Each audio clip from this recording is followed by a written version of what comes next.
Bonjour les amis. Allez, je vais vous montrer comment moi je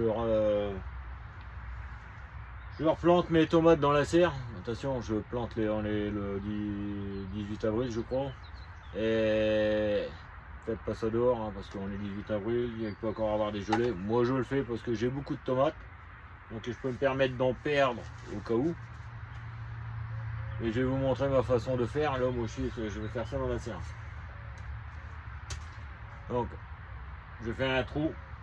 Alors surtout, c'est bien ameublir le terrain, pas que ça soit dur comme du béton parce que dans une serre on sait que ça chauffe et après le terrain il est vachement dur.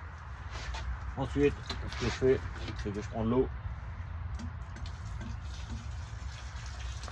Voilà. Je mets une poignée de terreau horticole et je mets là-dedans du fumier de cheval bien décomposé. Celui-là il y a encore de l'année dernière.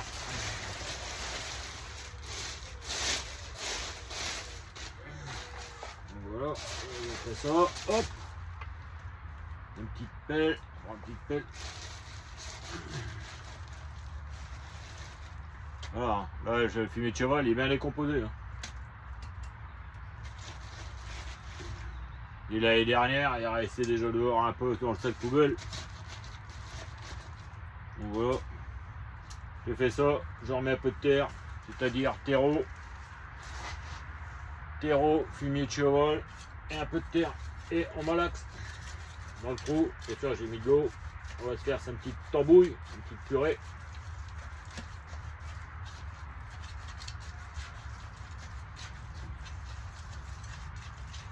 Voilà. La terre est bien enrichie.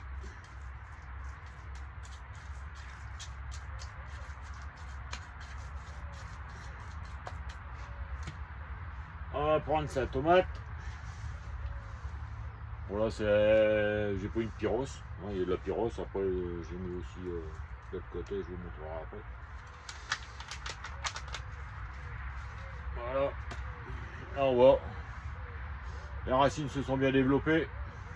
Ce que je fais, c'est qu'on éclate un peu la motte. On dire que les racines. Voilà. Et après, on va mettre. J'en mets du terreau horticole. Un peu. Hop. Voilà.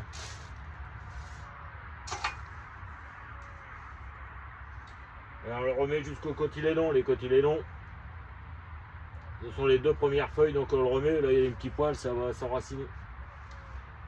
Hop. On remet un peu de terre.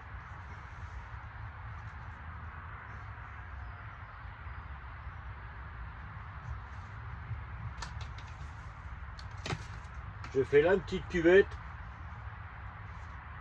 Je sais pas si vous le voyez bien, mais ça fait une petite cuvette. Et après, j'avais fait une vidéo là-dessus, je mets ça.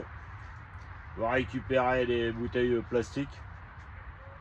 Bon, je ne vais pas dire la marque, mais bon, tout le monde connaît, avec un long boulot. Vous laissez le bouchon. Vous faites des petits trous. Et vous laissez un trou qui va être à fleur de la plante. Donc on fait comme ça.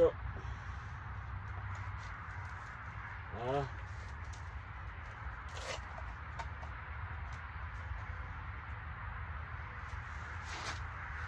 Je fais ça, on va procéder comme ça. Quand je vais arroser, les petits trous du bas vont arroser les racines en bas. Et le petit trou du haut va venir tout doucement arroser la superficie. Ça va éviter d'arroser les feuilles. Un peu comme ça. On va voir. Voilà. Voilà. Et on voit. Ça arrose les feuilles et ça arrose la racine. Ça est comme ça, l'eau elle est bien répartie partout parce qu'on est dans une serre, il fait chaud, sinon l'eau va s'évaporer en surface et en dessous les racines, ils n'auront pas d'humidité. Donc je fais ça, comme ça je suis tranquille. Voilà, et on n'oublie pas surtout de remettre sa petite étiquette. Voilà, hop. Voilà. On met toujours une petite étiquette, comme ça, quand si vous voulez récupérer les graines, vous savez si c'est du F1, c'est-à-dire on récupère peu de graines. Parce que si on met pas les étiquettes, dans 6 mois, vous allez plus savoir si c'est du F1, si elle est à droite ou elle est à gauche. Voilà. Bon, j'espère que cette petite vidéo vous a plu. Allez, à bientôt les amis.